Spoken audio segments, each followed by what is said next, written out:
dulunya itu siapa yang memulai menggambar gunung itu? Oh iya. Terus Terus ya Pak. Iya bener. ngendi itu ya? Berarti ki Pak Wan lah ibaratnya. Oke Pak Wan ini kan ketoknya simpel lah Pak. Ya. Tepung, wortel, terus kol misalnya bumbu. Penari yo dolala. Iya, dolala. Kalau Bini-bini. Apal Mas De.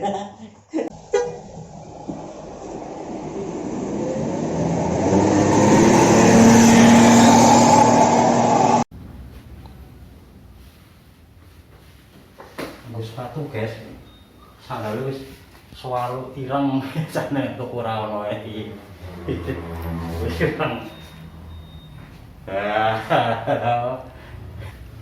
Halo. Hari ini kita mau ke Master Seni Rupa. Kita mau ngobrol sama Master Seni Rupa, salah satu Master Seni Rupa di Jogja. Siapa beliau? Kita lihat nanti guys. Oke, cus. Jangan lupa subscribe, like, and comment. Iya. Siap ya, Kak? Alhamdulillah. Semuanya. Halo, ketemu lagi dengan beliau. Kali ini kita ngobrol dengan Master Seni Rupa, salah satu Master Seni Rupa di Jogja. Beliau adalah Pak Yaksa. Ripunnya Pak Yaksa. Walah. Jadi kan lu pindah lu ora ngomong. Pokoknya kabarnya Sabdullah. Selalu gembira. Iya. Oke Pak, Sulam iki Pak, kalau Pak sudah lama kita nggak berjumpa. Suwe Pak. Suwe 1 tahun. Oh, pas 1 tahun Pak. Ya, hampir 1 tahun. Iya. Terakhir ya waktu ada dokter yang dari Belanda. Oh iya. Iya. Pas anu itu ya Pak, pas acara kita duet itu. Itu ya. Aku penyanyi dengan MC ini Pak. Penyanyi dadakan nih. Dan MC dadakan. MC dadakan. Tapi seru itu Pak. Oh, seru. Tidak kayak ini ceritanya anu Pak. Jadi ini konco-koncoku sih main. Tapi 2 hari sebelum acara ini cancel. Lalu kan tulisnya rugi loh. Sikat dewe baik. Nah, itu kan MC-nya itu kan si Farid. Iya. Tadi saya siap. Malam itu kan didadak Pak Bowo untuk MC itu. Iya. Nah, saya biasanya MC pameran atau MC panggung, tahu-tahu MC gon acara gitu, gathering dokter, nice. Amjar campur mawon. Tapi jenenge tau pengalaman MC. Nah, aku pengalaman nyanyi belas Pak itu. Nah, itu lah iki karena kan dengan pelukis ya Pak, seni rupa. Nah, iki nek apa ya musik lah sithik-sithik aku ngerti Pak. Seni peran lah sithik-sithik ngerti ketoprak, ya apa ya wayang lah. Nek seni rupa aku belas Pak. Ngerti maksudnya proses dari awal cara pembuatan nanti kudu pameran itu segala macam wis pokoknya piye to wong apa ya kehidupannya perupa gimana ini radong aku. Sebenarnya itu juga pelukis, pematung, pemusik, penjahit itu kan hanya profesi. Sebenarnya hanya profesi, tidak jauh berbeda. Hanya konsentrasinya yang sedikit beda, hanya konsentrasinya. Iya. Kalau dibanding dengan seni musik, mungkin seni rupa ya, karya seni rupa, karya lukisan itu mungkin langsung kita melihat karya ini seutuhnya, nonton judulnya, oh ini judulnya ini. Nah itu kita harus memahami, seolah-olah kita dipaksa memahami. Kalau puisi atau lagu itu dari syair pertama, dari bait pertama dibaca atau didengarkan sampai titik terakhir, atau cerpen itu kan dari baca judul, alur ceritanya jelas. Kalau lukisan kan kita harus memulai dari mana dulu gitu. Itu kan bebas, akhirnya kita nonton itu kan bebas. Oh, keseluruhan ini satu frame kanvas ini seperti satu peristiwa, satu cerita cerpen atau satu cerita puisi. Berarti pemahamannya antara satu penikmat dan yang lain itu bisa beda, Pak? Yang menariknya harusnya itu kan tidak bisa diseragamkan. Setiap orang punya memori atau cerita imajinasi sendiri-sendiri. Jenengan itu mulai melukis dari kapan, Pak? Kalau mulai melukisnya seneng lah. Mulai itu dari kecil saja. Waktu itu awalnya kan mungkin hanya hanya bisa menggambar ya. Ya. Tetapi waktu itu saya itu jatuh dari menek uwet buku layangan. Oh, itu fisik Ya, maksudnya. itu fisik.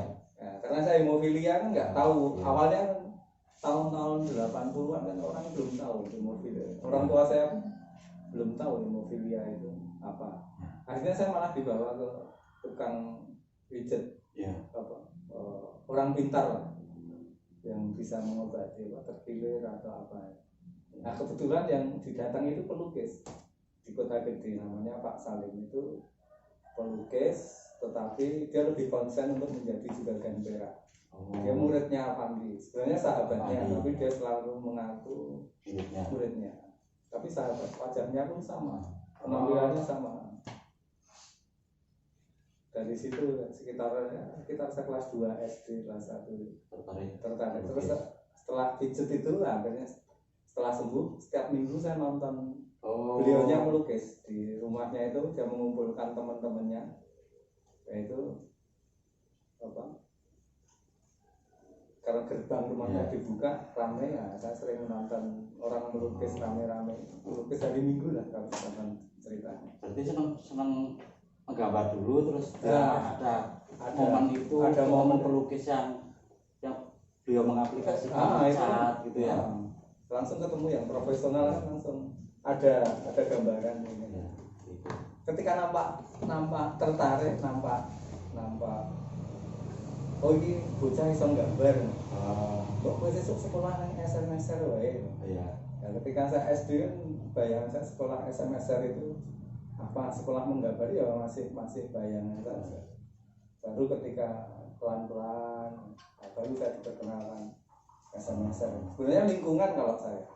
Ya mungkin saya beruntung daripada pelukis yang dari kota lain ya. Iya.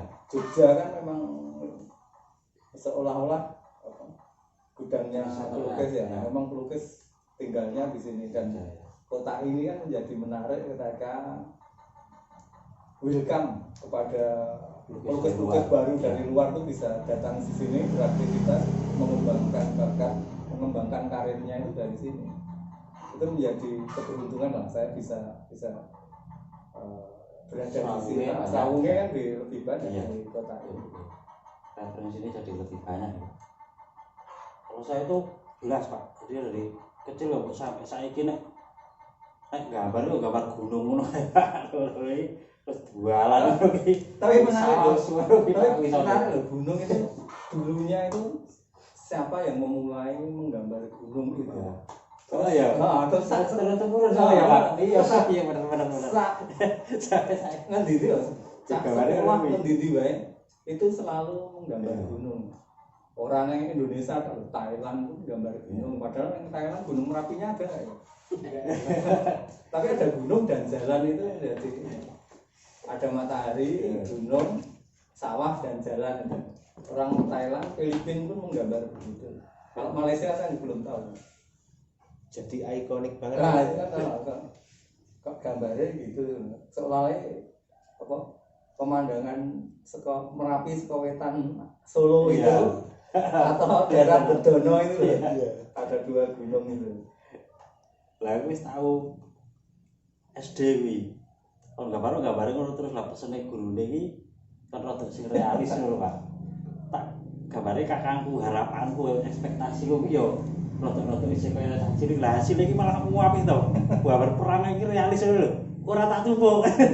Tak tumpuk. Jelas ora mungkin percaya gurune. Aku ngene gambar dari mana? Ya wis ngono ki meneh, gunung ki meneh. beres dia rupa ya aku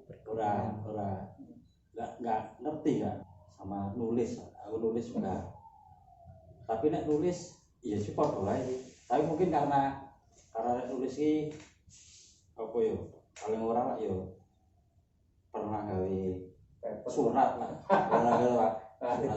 Surat itu suratan.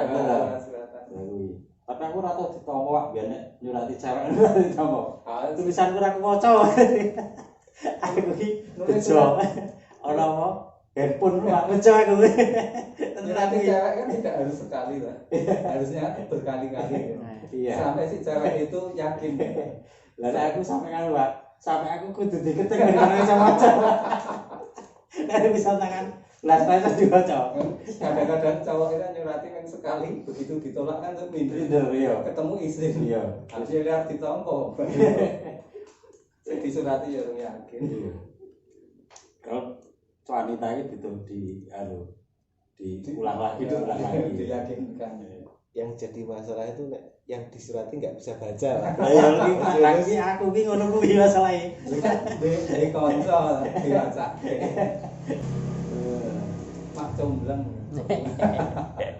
Tiap orang mengenai seni melukis ini Pak, itu sebenarnya dari bakat atau bisa dilatih Pak?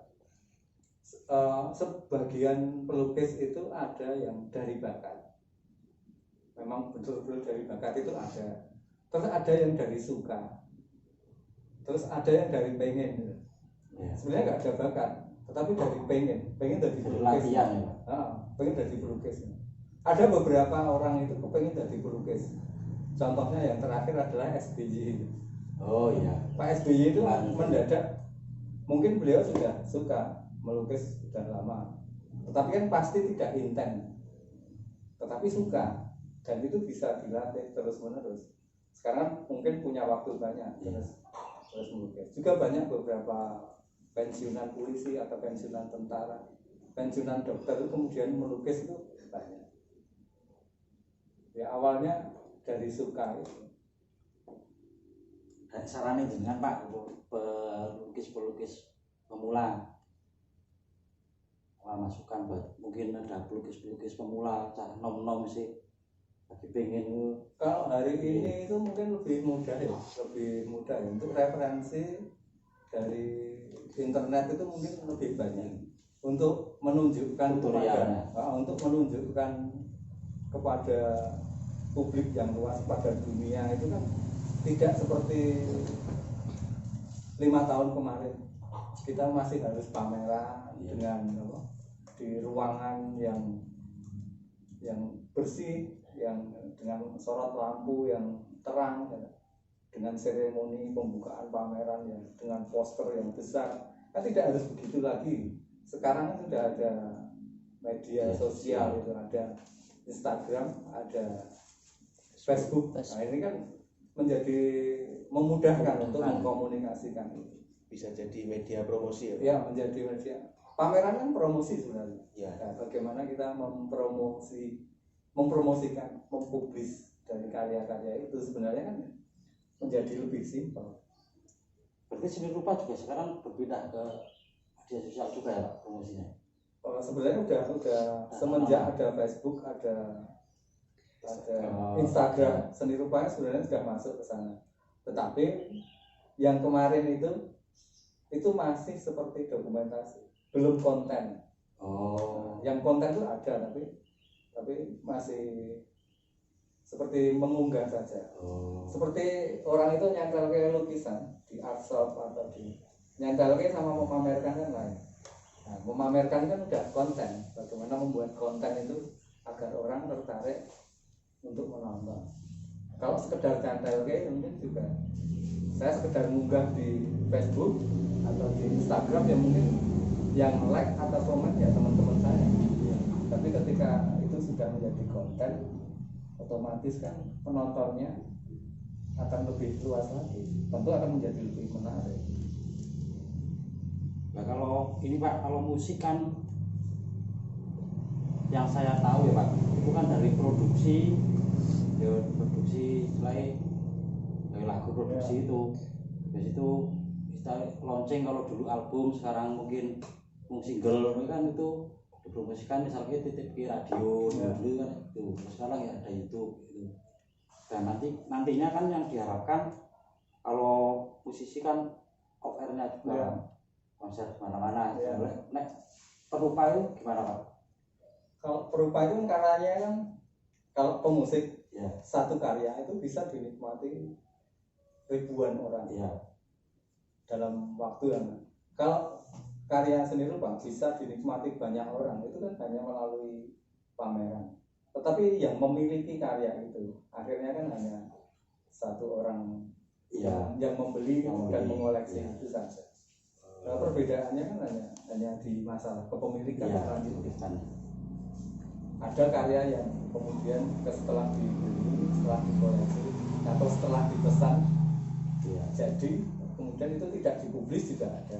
Tapi ada yang karya itu terus menerus dipublis, kemudian banyak sampai orang itu tahu, oh ini karyanya dia, oh ini karyanya Alpandi, oh ini karyanya Basuki Abdullah.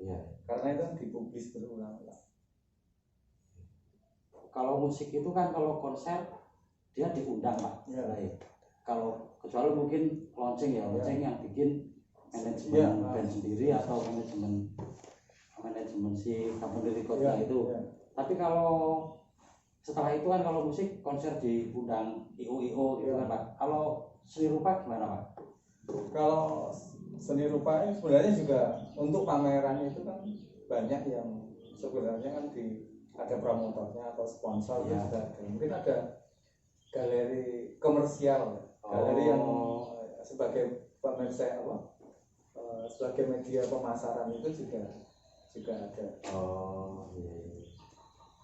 Ya bedanya nek musiki cek didol konser berarti konser dan hasil rekamannya dan itu bisa dikopi banyak hasil rekamannya. Tapi kalau sekarang lukisan mungkin satu gitu ya Pak. Karya seni rupa kan tidak mesti lukisan, bisa patung, bisa instalasi, bisa macam-macam. Nah itu kan bisa mungkin kita ambil contoh art job ya. Nah art job itu kan hampir seperti dunia musik, sangat modern, sangat kekinian. Orang masuk art job kan juga pakai tiket, seperti nonton konser. Tiketnya juga mahal, 100.000 kan juga untuk menonton sekitar, ya kalau yang bisa menikmati bisa berjam-jam di sana, seperti nonton film kan. Masuk di pameran art job dengan tiket masuk. Kalau yang nggak bisa menikmati mungkin ya 1 jam atau 30 menit sudah keluar. Tapi kalau yang betul-betul menikmati, dia bisa berjam-jam di sana, bisa setengah hari di dalam ruang pamer itu. Terus seperti nonton konser musik, hampir sama sebenarnya. Dan kalau karya-karya yang dibeli kolektor itu kan dimiliki kolektor. Nah, penonton yang umum ini mereka kan selfie di dalam ruang atau memotret karya itu, dan karya itu mereka mengkoleksinya itu ya di foto-foto selfie-nya mereka itu. Mungkin ya hampir ini. Cuma ini benda yang mati ya, yang tidak hanya bisa ditonton tanpa bisa dibawa pulang. Kalau musik kan masih bisa di tempat tersebut gitu ya. Ya hanya harus kembali pakai menaik gitu ya.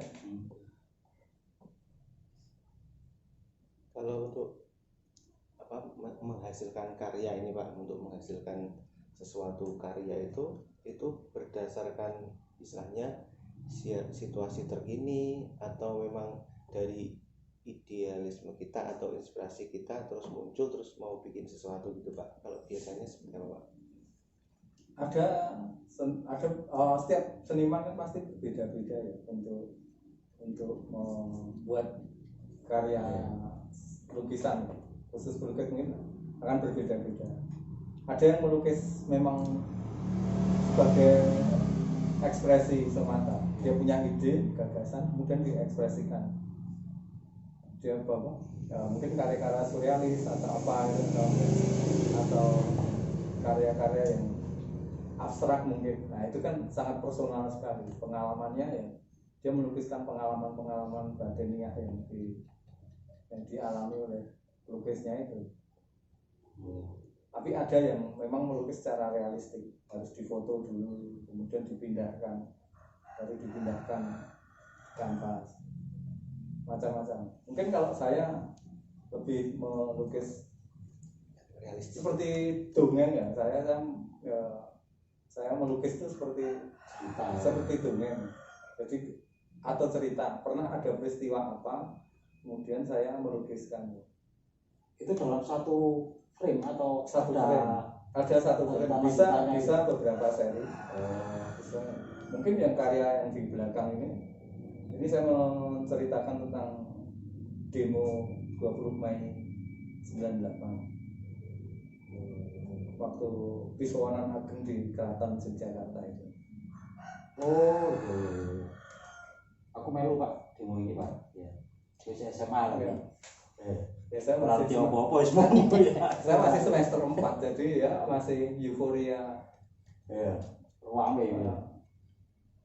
Ya, peristiwa itu kemudian melekat, kemudian saya lukiskan kembali. Saya lukiskan untuk Yang butet orasi itu kan ya Pak? ya. Kemudian kita mengenal Pak Butet, ya. suaranya mirip Pak Harto itu kan di peristiwa itu ya. berarti di balik karya itu berarti memang karena ada euforia situasi itu terus akhirnya terciptalah karya ini ya Pak. Ya, setiap orang akan Masing-masing mempunyai pelukis kisah perjalanan masing-masing untuk mendapatkan ide itu. Nah, kalau aliran Pak, aliran maksudnya ada yang ini pelukis abstrak, ini pelukis Nah, itu kan gimana seperti, itu? itu kayak musik genre lah, cara itu kan bagian-bagian dari kenyamanan untuk menyampaikan pesan saja sebenarnya. Si perupa Ya, tersebut ya. ada yang pengen menyampaikan secara realistik, bahkan foto pun kalah detail dengan. Tapi memungkinkan ya Pak, maksudnya perupa itu biasanya abstrak misalnya, terus dia bikin karya yang realistik itu ada Pak? Apa dia akan selalu abstrak terus itu? Pelukis yang sekolah, pelukis akademis, pelukis sekolah itu rata-rata akan melalui ke realistik dulu. Membentuk ada tuntutannya. Rata-rata pasti bisa realis, walaupun tidak sesempurna pelukis realis yang memang sangat fotografis, tetapi setidaknya dia bisa melakukan itu. Dan kapan saja dia bisa membuat. Ada yang memang pelukis yang langsung saya ingin melukis abstrak. Begitu datang pun langsung jadi pelukis abstrak, itu juga ada, dan itu tidak apa-apa, sah-sah saja selama dia nyaman. Ya, karya seni itu seperti yang kita obrol tadi ya Pak. Karya seni orang sing benar dan salah itu tidak ada. Karya seni itu enak ora enak wis kuwi. Yang terpenting kan itu, yang terpenting kan si pembuatnya enak, merasa nyaman ketika membuat karya, enjoy, senang, dan orang yang menikmati pun bisa ikut menikmati. Yang sering lupa itu kan ini, bagaimana membuat karya seni itu dengan rasa gembira. Kalau membuat sesuatu karya apapun itu dengan rasa gembira, itu kan pasti terasa ringan. Ketika terasa ringan, kita kan tidak kesusahan untuk menuangkan ide-ide itu menjadi sebuah karya. Ketika ringan dan nyaman, cepat jadi, jadinya pun jadi lebih sempurna. Orang pun bisa merasakan ada bisa dinikmati. Istilahnya gua hati Ya, ono rasa di situ. Karena tingkat kesulitannya Pak, dengan pelukis ini butuh waktu berapa lama gitu? Apa masing-masing lukisan beda atau rata-rata sama? Ada yang cepat, ada yang lama. ada karya saya yang di ujung yang untuk naik sepeda itu agak satu hari jadi karena saya pulang dari Sarjito itu ide saya itu ide lama ya, saya pernah punya ide, pernah saya lukis lama. Saya waktu itu baru pulang dari Sarjito itu melihat orang naik sepeda, tukang sol sepatu, tukang sol sepatu. Oh ini kan yang pagi tadi saya waktu mau berangkat ketemu di jalan Bantul ya. Nah, ketika saya pulang dari Sarjito ketemu di dekat PKO Muhammadiyah di dekat Malioboro sana, dan dia juga tidak berhenti, dia masih ngayuh sepeda seperti pagi tadi waktu mengayuh. Sorenya pun saya ketemu 2 kali ketika saya mau belanja ke pasar. Nah itu orang itu masih lewat lagi. Ketika saya dari pasar Bandung Utara dia pun masih lewat lagi dan tidak berhenti. Kemudian ide saya ternyata hari ini tidak ada sepatu yang rusak. Jadi sederhana saja untuk memaknai. Mungkin dia sudah dapat pasien ketika sampai di mana, tapi di imajinasi saya, ternyata dia tidak pernah berhenti sehari untuk mengayuh sepedanya. Kalau untuk inspirasi Pak, jadi yang menginspirasi selain dari ketika waktu kecil itu tadi ketemu pas ketika dibawa ke tukang kecil itu tadi istilahnya, selain itu yang menginspirasi Bapak siapa? Apakah ada maksudnya salah satu tokoh pelukis dunia mungkin Indonesia? Gitu. Pasti ada ya. Kalau tokoh yang kemudian banyak memberi apa? Inspirasi atau memberi ketertarikan, menambah ketertarikan itu ya salah satunya Hendra Gunawan atau Sujoyono. Saya lebih banyak membaca perjalanannya itu Sujoyono. Tapi yang paling banyak itu ya kemudian karena di kampus itu ya ada pelukis namanya Wardoyo, itu dosen saya.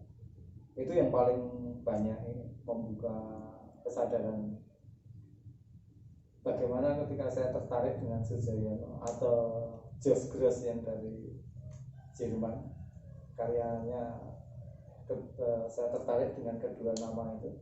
Bagaimana saya harus berbeda dengan karya-karya mereka. Bagaimana untuk menjadi dirimu sendiri, bukan menjadi Sujoyono atau menjadi Jos Gross. Akhirnya kan mencari ketika menjadi pelukis rakyat, pelukis yang dengan tema-tema rakyat, bagaimana tidak melukis rakyat masa lampau, tapi bagaimana melukis rakyat yang hari ini pun saya temui. Kalau masih saya melukis ledek, yang penari ledek atau kemudian ketoprak itu kan hari ini sudah jarang saya temukan. Mungkin itu sudah era-era 30 tahun yang lalu. Hari ini tidak ada ketoprak topeng. Ketika hari ini saya melukis ketoprak topeng kan menjadi tidak relevan. Penari yo dolala. Iya, dolala. Kalau ini apal Mas De. Dolala Purworejo. Dolala sama ini Anggu. Cuci mata sisa tuh. Dia lupa sama Kulon Progo itu kan sebenarnya bagaimana membuat pagelaran Anggu. Jadi 5.000 cewek. Kemudian judulnya Anggu 5.000. Kan cewek kabeh kan. Asik kuwi. Dan itu Pak, kuwi tekon kuwi. Yang dikurungi itu Pak. Kuwi iki apa iki judulnya? Oh ini sebenarnya karya instalasi saya. Kemarin waktu kemarin saya membuat pameran di ruangan ini ke tanggal 1 April ketika dinyatakan PSBB Jogja bahkan nasional ya. Itu kan ditutup semua, tidak ada aktivitas, pameran semua batal semua pada tahun itu. Kemudian saya membuat pameran virtual, tetapi karya itu bisa ditemui di ruangan ini. Tetap saya display seperti pameran di ruangan yang kecil sederhana di studio saya sendiri, studio bodoh. Bagaimana berpikir cara bodon, cara bodone ya. Akhirnya saya dengan cara bodon itu, cara bodone saya membuat pameran tunggal di ruangan saya sendiri. Kalaupun orang tidak bisa nonton di sini, orang bisa nonton secara virtual. Ada videonya melalui YouTube atau Facebook atau di Instagram. Ya. Ya mungkin nanti channel YouTube-nya Pak Yaksa, Instagram juga ya Pak? Ya, Instagram. Nanti kita tulis di deskripsi Pak. Ya, Yaksa Kalau Pedi. mau nonton karya-karyanya Pak Yaksa. Nah, ini Pak, jangan lukis itu pernah apa ya istilahnya salah gitu, maksudnya coretannya salah apa piye gitu. Sebenarnya melukis kadang mungkin tidak salah ya, tetapi kadang-kadang kita menjadi tidak nyaman ketika itu harus diteruskan. Mungkin kalau pelukis realis mungkin ada istilah kurang pas atau kurang presisi, tapi kalau untuk karya saya karena lebih cenderung bebas ya, walaupun bentuknya masih realis, tapi saya bukan realis secara kebentukan, tapi realis dari sisi cerita. Nah, jadi saya melukis ya tidak lebih los begitu saja, los begitu saja. Kadang bisa telaten halus gitu. Tapi kadang bisa dengan cepat, yang penting esensinya sudah dapat. Menurutku yo apapun karya seni harus dihargai lah. Perjuangan ini tetap gawe ngono ora gampang. Iya. Sing angel iki bertahan. Iya. Bertahan untuk tetap membuat itu. Iya. Dan gawe presisinya juga susah Pak.